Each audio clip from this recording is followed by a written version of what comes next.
So focus your mind to this bell sound and follow the sound, please.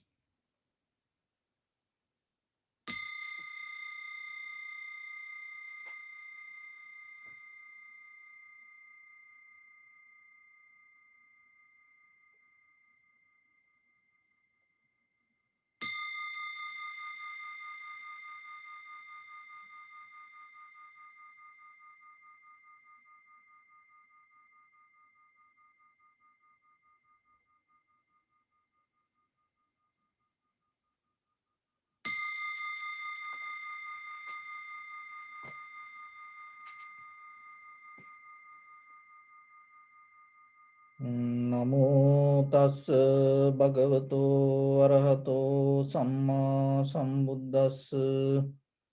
Namo tassa bhagavato arahato samma sambuddhassa. Namo tassa bhagavato arahato samma sambuddhassa. Homage to the Blessed One, the Exalted One, the fully enlightened One. So, dear Dhamma practitioners, when it comes to meditation, nowadays it becoming a very popular subject. And there are many different kind of meditation techniques day by day come to society. And now meditation becoming a very marketing word. There's nothing wrong with that and no one can stop it. It's going to happen. And one thing is, so maybe person start with the wrong understanding, but somehow by the time that people slowly start to get into the right path.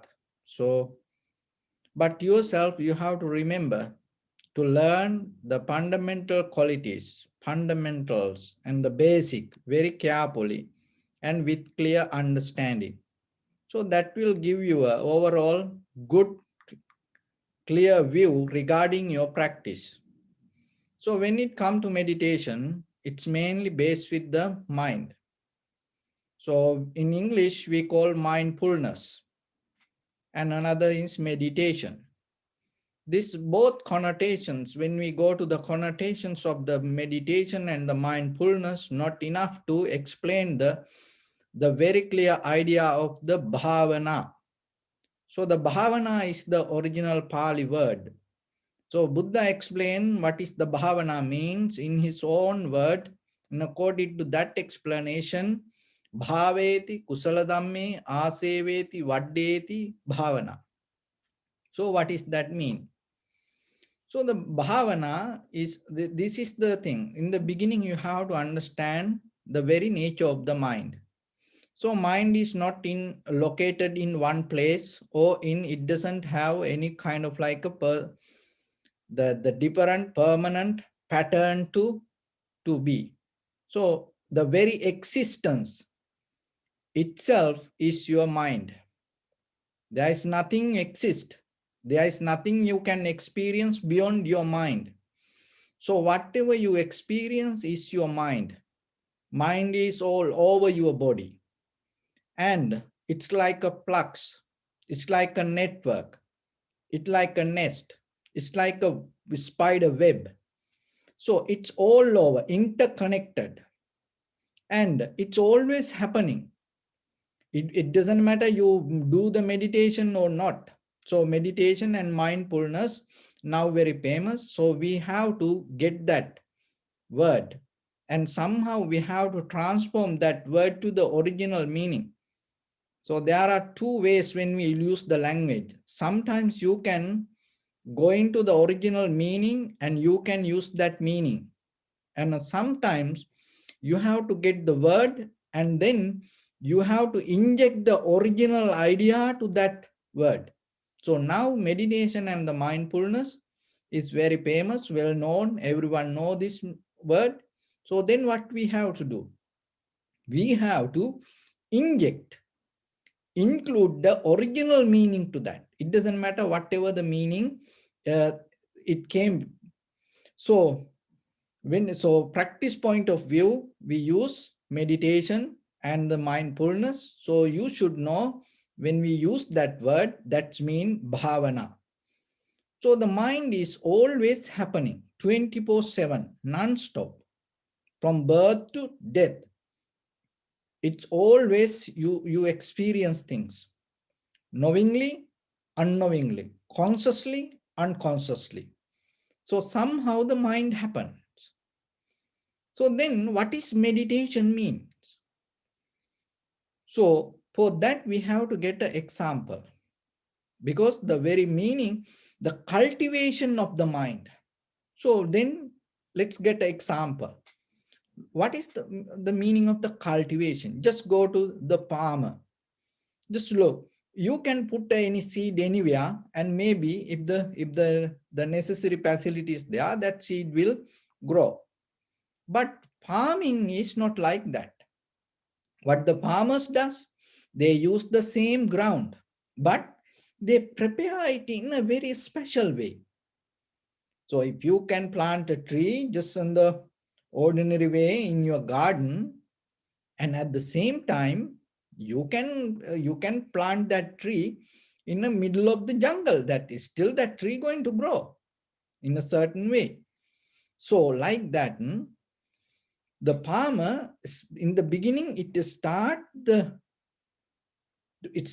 prepare the land, and then in that piece of land put the necessary water and make that necessary soil and to certain level. And in the beginning he basically arrange everything and then put the seed, not all the seed. So as example, that if you want to grow rice, so then you put the rice. And if you want to grow the corn, so what you sow you reap, same principle. So then as a farmer, that there are different kind of farmers. So then why that name come to that farmer? Because that farmer use that kind of plant or the seed to get that harvest. So, and not only that, even though there are many other trees that you can plant in that paddy field or in that environment, but he focused to only certain kind of trees, plants, or the harvest. So then he keep protecting it. Maybe as example, when you when you grow rice, that doesn't mean that you cannot grow anything else there. No, sometimes you can grow corns and some other vegetables. Sometimes farmers do that, but they don't put that much attention to that. Another thing is there are certain vegetables when you put that plant, so the farmers know this. When you put a certain vegetables, so as example, you create a paddy field to grow rice. And there are certain vegetables, when you plant that, it become poison to rice. And it has power, when the flowers come, it has power to invite unnecessary insect or some kind of other little creatures to do harm to the paddy field. So then the farmers become very careful when they grow the rice, and they mostly use that area only for rice. See, then they keep watching it, take caring it, and putting the water in to the right amount. So like that, they use same thing. That's why it's called cultivation of the mind. So then in your mind, you can grow any thoughts. It's like a paddy field. So then you come to a point, okay, I going to have only these thoughts. It's like the rice farmer, which select, I going to grow rice.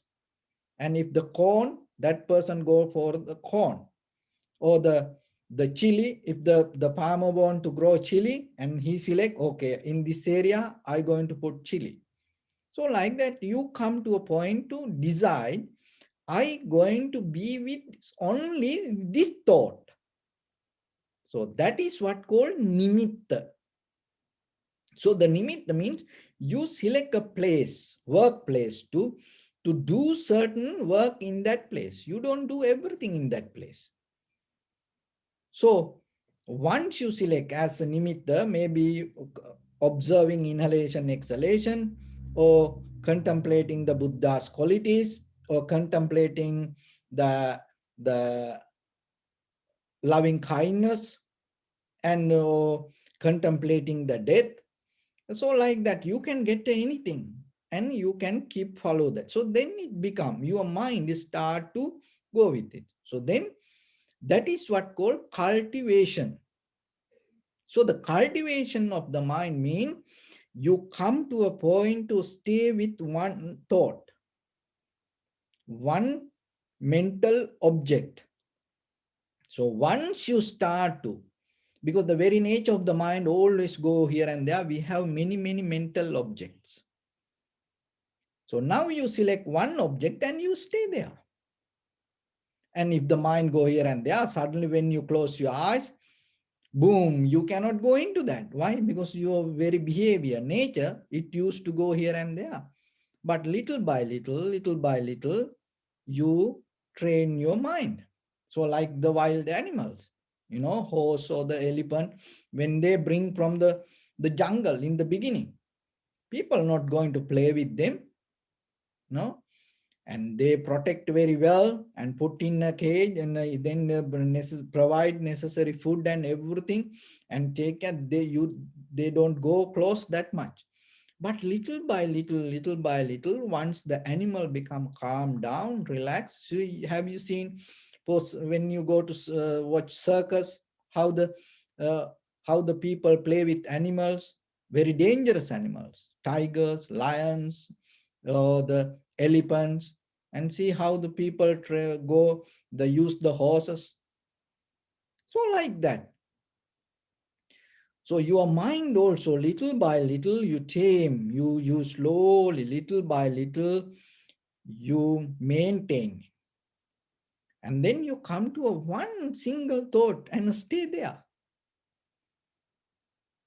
knowingly. And always you take a very clear, conscious decision. That is what you need. Now you recognize, okay, you want to observe the inhalation, exhalation in front of your nose and your upper lip area.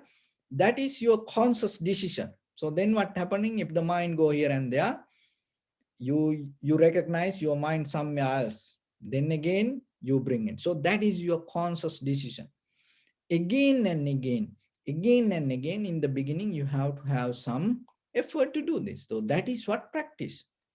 Otherwise, meditation doesn't mean you close your eyes and you come to a posture and you don't going to be kind of like a statue in a museum. It is not meditation. Maybe it is a meditation for some, but what the Buddha said, we follow that path. So you work with the mind, not the posture. Posture is important and all other things important, but most important thing is your conscious decision. Remember that. Again and again, take the conscious decision. And in day-to-day life, even whatever you do, then it become a profitable skill. So then the habitually things not going to happen in you. By mistake, things not going to happen in you. You always, your bodily, verbally, mentally actions start to follow your conscious decision.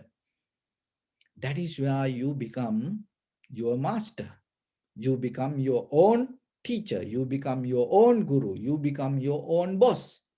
Why? Because you take the conscious decisions to do things. And that is where the clarity arises with your actions. When you take action with the conscious decision, you know what is happening? You can see the reaction. You know what's going to happen. And that is where you get out of the fear regarding your future, and you get out of the doubt, and you have the confidence. And even whatever come to you, you know the reason why it happened to you. Then life is not going to become a struggle. life is not going to become a very fearful thing. And that calmness, that clarity, little by little, little by will take you to the deeper practice. So that is overall in the surface level of that understanding what is this meditation and how we do this. So as a basically as a primary mental object, we follow our inhalation, exhalation through the sensation, not by visualizing, not by thinking, not by breathing and doing ourselves. No, your purpose should be to recognize the sensation in front of your nose or your upper lip area, and then allow it to happen. When it happens, recognize through the sensation, recognize this is inhalation, this is exhalation. This is the beginning, middle, end, and sometimes the depth and the length of the inhalation, exhalation. Each and every inhalation and exhalation unique. So recognize that. That is what you need. Once you settle down with it, and you will see, it will take you little by little, it will take you deeper. And then when it go to the vipassana, so we stay with the same primary mental object, but from there you get out of all the thoughts, methods, and you become totally, completely free. With that freedom, with the total clarity, you just experience only the change. So that change will teach you something. So let's get into practice a little bit. Keep your right palm on your left. Neck head straight in one line. And bring your attention to your body, please. And observe head to toes and say Supatveva, or may I be well and happy 3 times.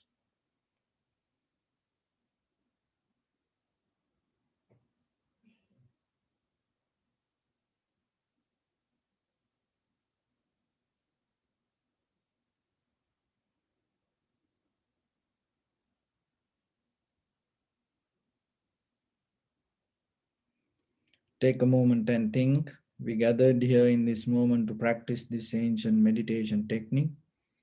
All the Buddhas, all the enlightened masters followed this path and achieved wisdom. So we also gathered here to accumulate that knowledge in this moment with this sitting. May my body become more comfortable. May my breath be more smooth. May no difficulties come to me. May all the success come to me. Also think for a moment. This is the last moment we're spending in this very lifetime, and detach your mind from all your past memories and as well as any kind of future thoughts. Just try to remain in the present moment, observing the sensation of your inhalation, exhalation. So in the beginning, deeply and gently breathe out 3 times and find the sensation, please.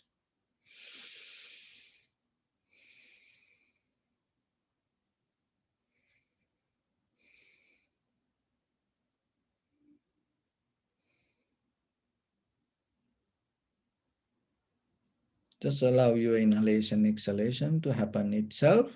And when it happens, recognize this is inhalation, this is exhalation. Do nothing extra.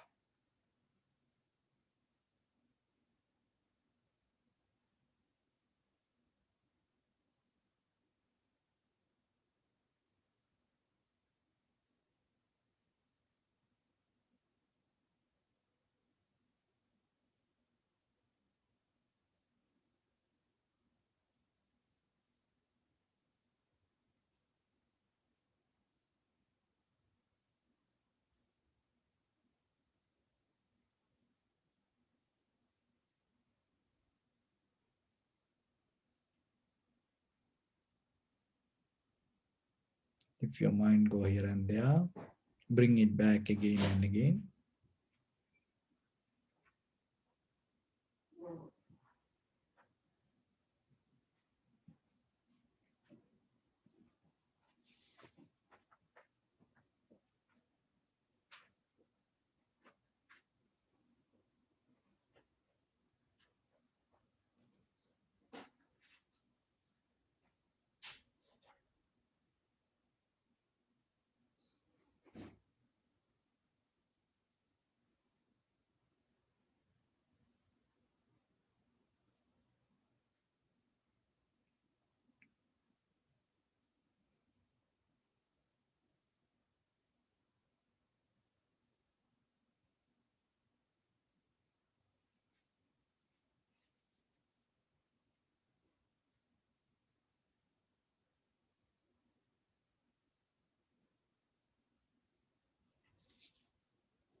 Keep focus your mind to inhalation, exhalation.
Follow the entire continuation of the inhalation, exhalation, and see the length and the depth also. Some inhalation, exhalation become longer, shorter, heavy, soft, warm, cold. Just recognize it.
Keep focus your mind to the change happening moment by moment, followed by the sensation.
Bring attention to your body. Observe your posture.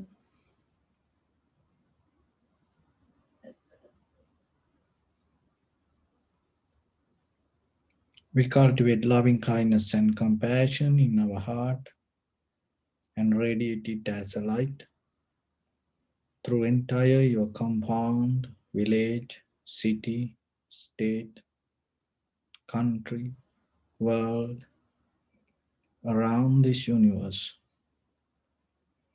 Also, as far as you can, through galaxies, other planets, stars. Reminding yourself like this with clear intention, mentally repeat after me. May all living beings in this universe be well and happy.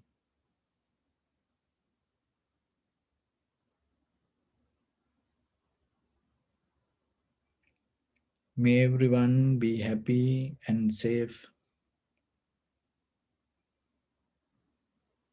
and may their hearts be filled with joy.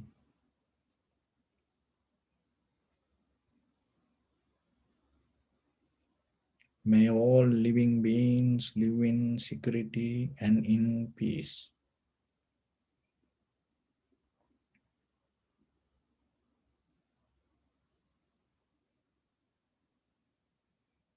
Beings who are frail or strong, tall or short, big or small, visible or not visible,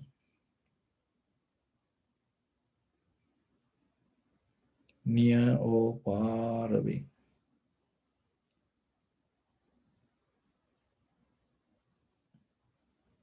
already born or yet to be born.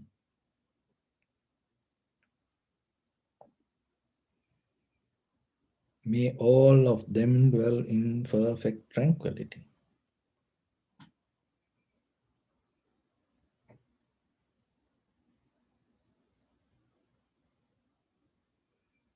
Let no one do harm to anyone. Let no one put the life of anyone in danger. Let no one out of anger or ill will wish anyone any harm.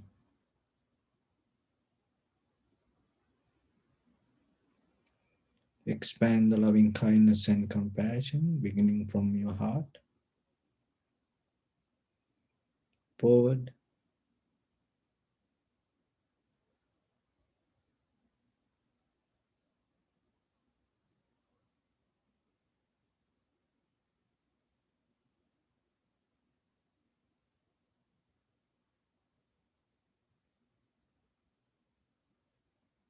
Visualize yourself and send it as a light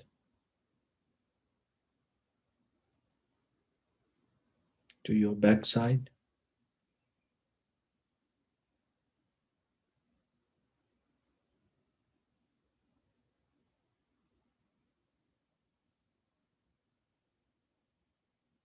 to your left side,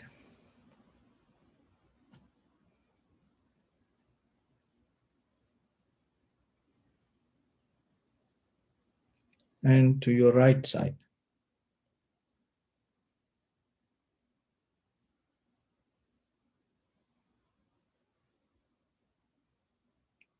Downward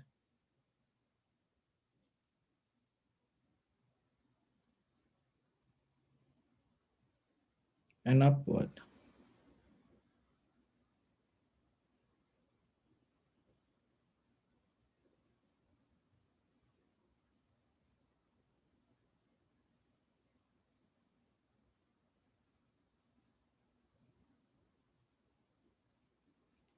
to all 6 directions at once, like the moon, the sun, spread the light, spread the energy, without any condition, without any limitation, without any resistance or without any judgment. Let your heart to shine with the loving kindness and compassion.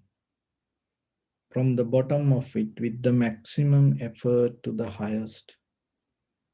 Wishing yourself, may all living beings in this universe be well and happy.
Say sadhu, sadhu, sadhu.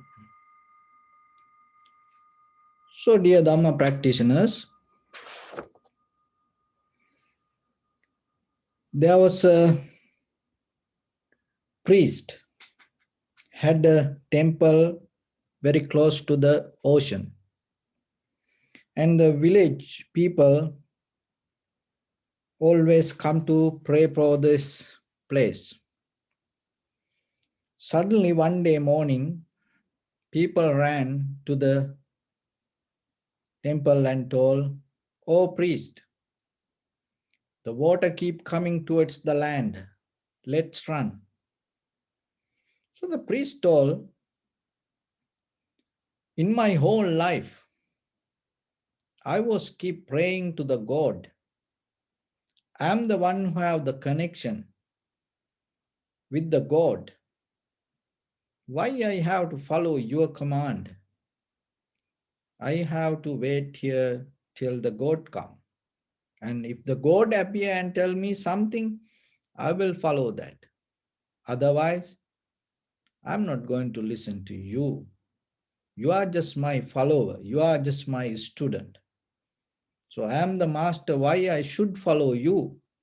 So then what happened? Like tsunami, you know, the water start to come to the land, and little by little, little by little, it entered to the temple also. So then the priest jump into the upstairs and waiting.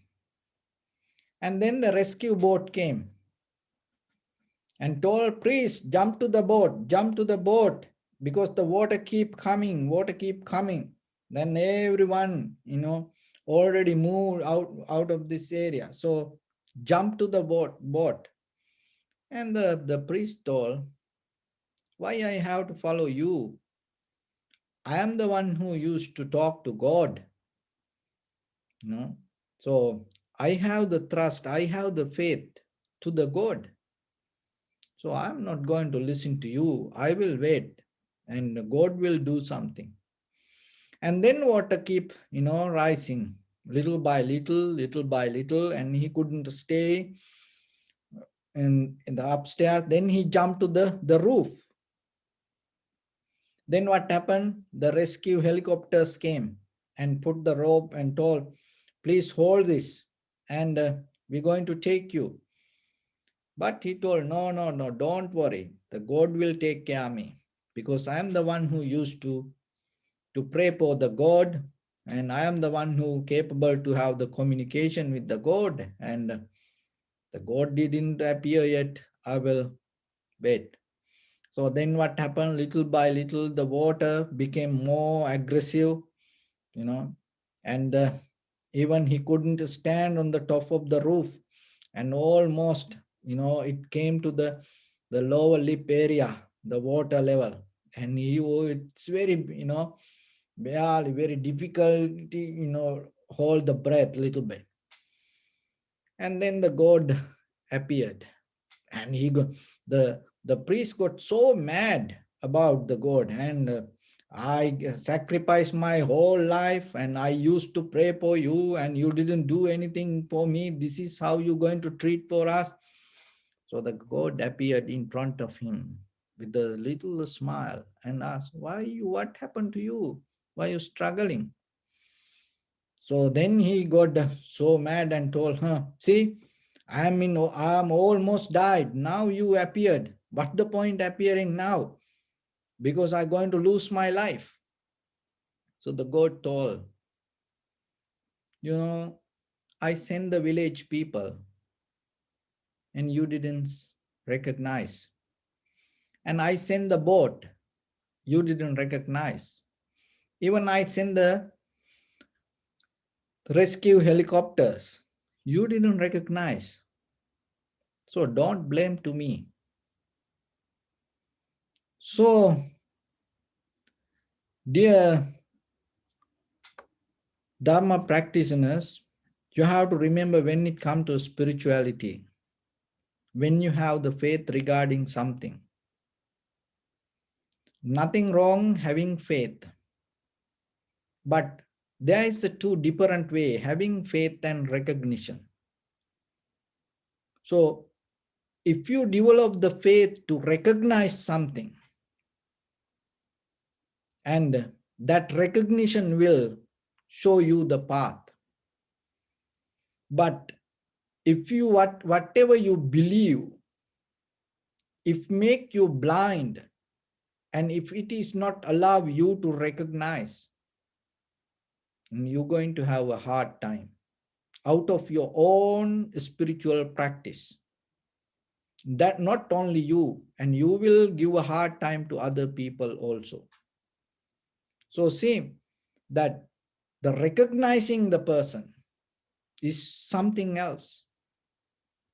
When it comes to our life, and we like to see unseen angels, gods, and we have the faith, and we believing.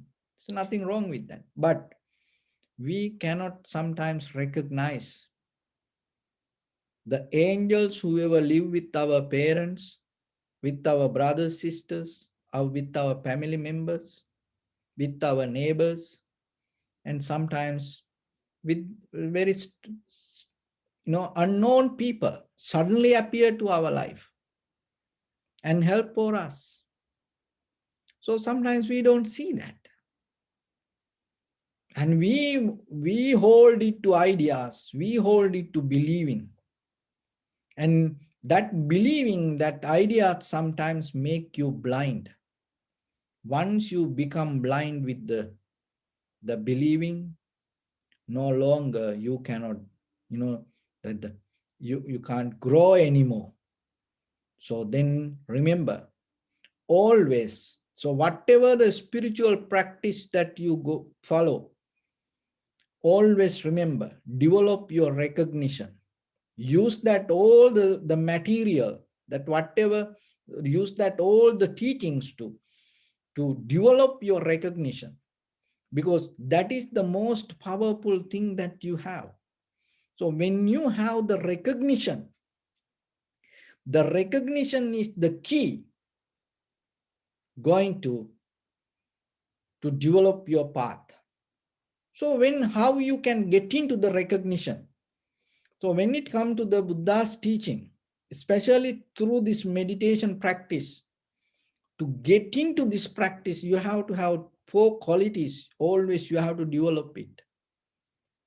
So one is the Kalyana Mittata. You have to have a very good friend circle around you, spiritual friends. It's nothing wrong having other friends. Of course, you have to have friends for parties, going out and dancing, singing, karaoke, or anything. It's okay. But have some spiritual friend circle also. And keep some kind of practice little bit close to your heart.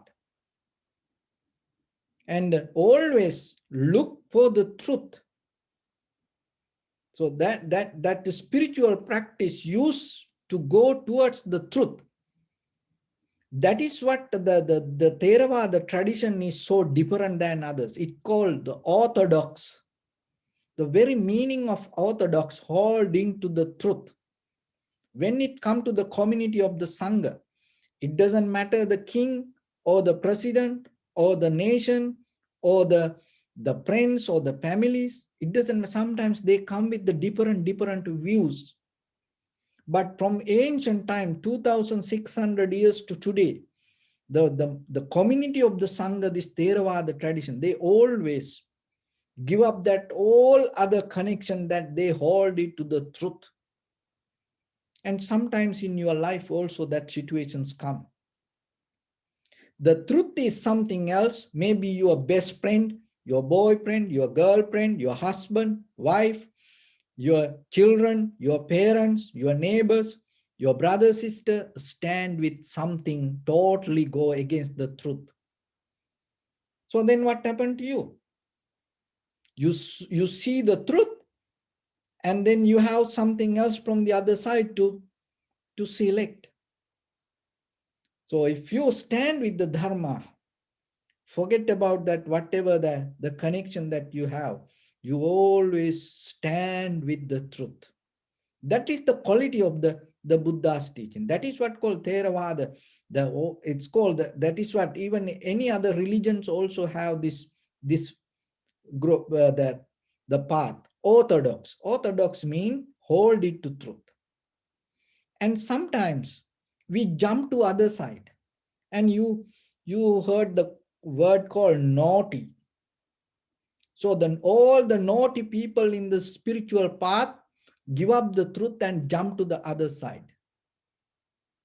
You have to select, you're going to be the orthodox or the naughty. Naughty means empty, nothing cultivated. That already just go with the lust, the lust or the desire, just empty. And so you don't have anything. So then you always have the dependent nature from whoever around you, always bound to something, because you don't have something. You kind of like a beggar. That is called naughty. Learn that. If somebody say you are naughty, so that's mean it's kind of like emotionally or with your behavior, with anything. And regarding in that conversation, in that environment, you are empty. So then you have to understand, you have to take it very serious.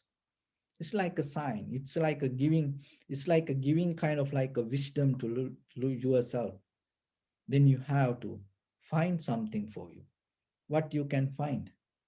You can get in only the truth.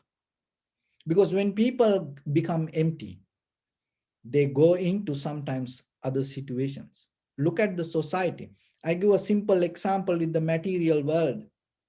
When people become empty, with poor, no money, empty pocket, one person become a thief, and one person become a beggar or the thief and go and stealing from others, and another person determined, I'm going to start something, and no longer I'm not going to be like these difficulties, and that person become a millionaire.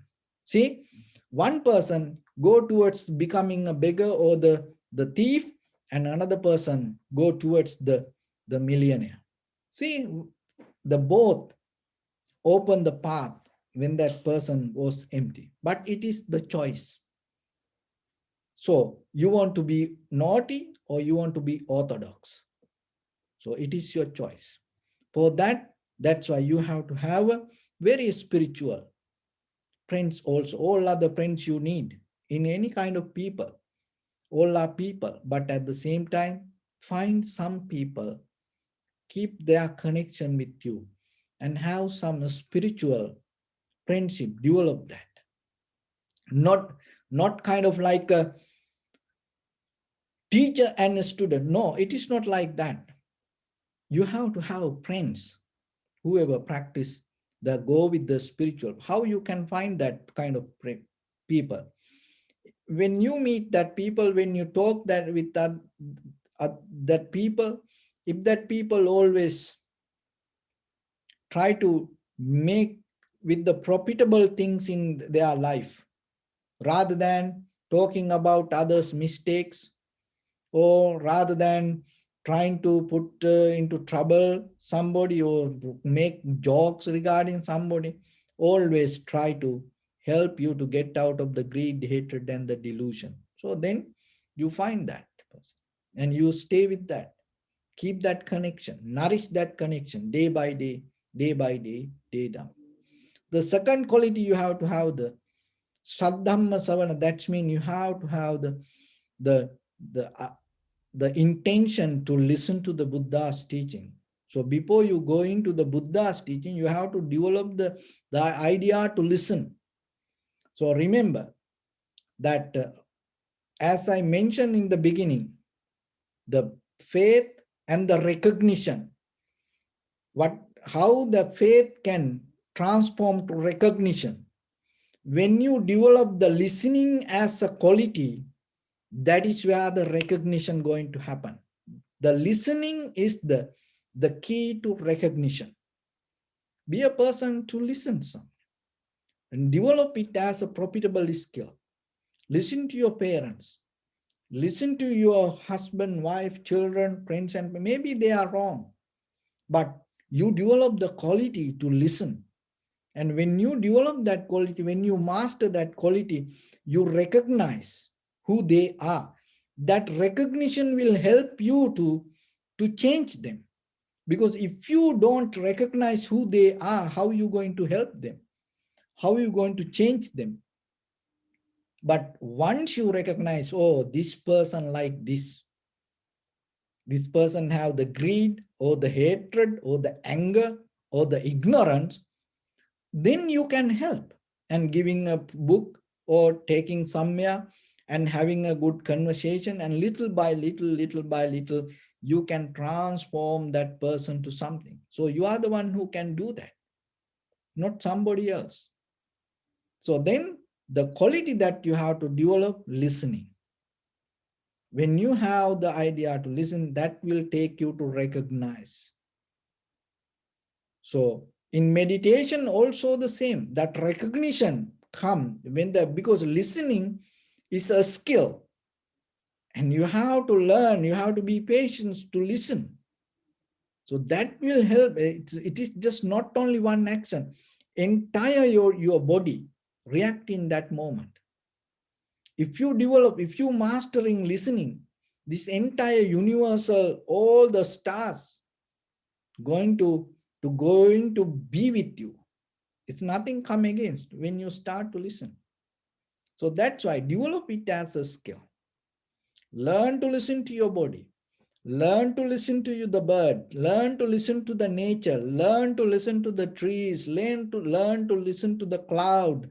Learn to listen to the sun, moon, stars, universe. So that will show you something. Because why? Because you are part of it. So when always in our mind, blah, blah, blah, blah, blah, always something, that disconnect you. Then even somebody very close to you keep talking something you cannot understand. If you cannot listen, that whatever you talk, it's not going to make any sense. So it's like talking, remember, talking is not a big thing. Barking and talking is the both, we have very similar. So the parrot also can talk. So even, but as a quality, You have to learn to listen. So that is the important part. And then when you listen little by little, it's going to recognize, is this important? What that person saying? So then that will help you to recognize what you want. So then you have a choice. But it slowly you have to develop as art. And then the third one, yoniso manasikara. Yoniso manasikara means that the recognition that deeply yourself by experiencing. When it comes to the Buddha's teaching, especially in the samatha vipassana in meditation, it's called pajanati. Pajanati means by yourself, you recognize through analyzing. So that more than the surface level of recognition, you need more awareness to get into that. And then nothing go wrong when you come to that. As we know, we all know impermanent, unsatisfactory nature, selfless, we all know that. When you go to buy milk, the very first thing mostly you do, though you check the price and then the expire date. If you buy some ice cream, yogurt, these kind of things, when you were the very first thing, you see the expire date. Why? Because you know it's going to change. But that doesn't mean that knowledge not going to take, it cannot take you to the understanding of this fundamental quality as a change. So the change we are inherent with the change. So as example, the beauty is everywhere. All over in this universe, beauty. But sometimes it has ability to gather with something, and then we call beautiful. So the strength or the hardness is everywhere. But sometimes it has power to come and stay with something, then we call this is hard. But hardness is everywhere. So like that, the impermanent is everywhere. So sometimes it can appear through something. That appearance, seeing that appearance doesn't mean you recognize that the hardness is everywhere. You recognize this is hard. If somebody say, with the pen and this and bring something hard, you go and you will pick this piece of wood because you know it is hard. But that doesn't mean you really understood what is the universal hardness. So like that, when it comes to this everything, so whatever that around us, there are fundamental qualities held by that. Seeing just things doesn't mean you have ability to see the fundamental qualities. So the meditation is a method. You come to a point through your experience, analyzing, deeply recognizing, and you recognize this fundamental quality. And once you come to that, you surrender to that. That is where you surrender to the Dharma. You accept it. You become with it. You become more humble in front of that. So that make you release. That make you free. That is where through the practice of the spirituality, you find the freedom. Why? Because it has a link to get into this, this fundamental quality. So, yoniso manasikami, you use your own very clear, sharp mind without bounding any sanskara or the clash or mental formations or your previous experience. In the moment of the perception, you become very clear and experience. In that very moment, you recognize this everything. Arising, existing, moment by moment. And then it makes you discipline. Naturally, you come to a point to accept and humble and surrender. and you don't have anymore this aggressive animal nature behavior inside you, you release from that. Then you become like the wind, then you become like the water, then you become like the rain, then you become like the sun. There's no resistance in you. You always in the flow, in the flow, in the flow, and you experience everything without holding to anything, and there's no boundaries in you, but moment by moment, moment by moment, just the experience you have. So that is where this path will take you. So start to remember. So whatever you believe, learn to recognize. When you come to that point, everywhere you will see the Dharma. Everywhere you see the truth, and go with it. So don't be naughty. So with that, I bless upon everyone with this good practice. May all of you be well, happy and peaceful. May no harm come to you, may no difficulties come to you, may no problems come to you. May you also have the patience, courage, understanding, and determination to meet and overcome inevitable difficulties in your life. During this time period, may everyone stay healthy and safe. And finally, may all of you attain supreme bliss of Nibbana. Sabbityo vajjantu sabbaroko vinasatu mate bhavatantarayo sukhi digayuko bhava. Ittavata chammi sampadang punya sampadang sabbe deva numodantu sabba sampatti siddhya. Sabbe bhuta numodantu sabba sampatti siddhya. Sabbe satta numodantu sabba sampatti siddhya. Idam me punya kammaṃ asavakkaya vahang hotu. Sabba dukkha pamuncatu. Bless you.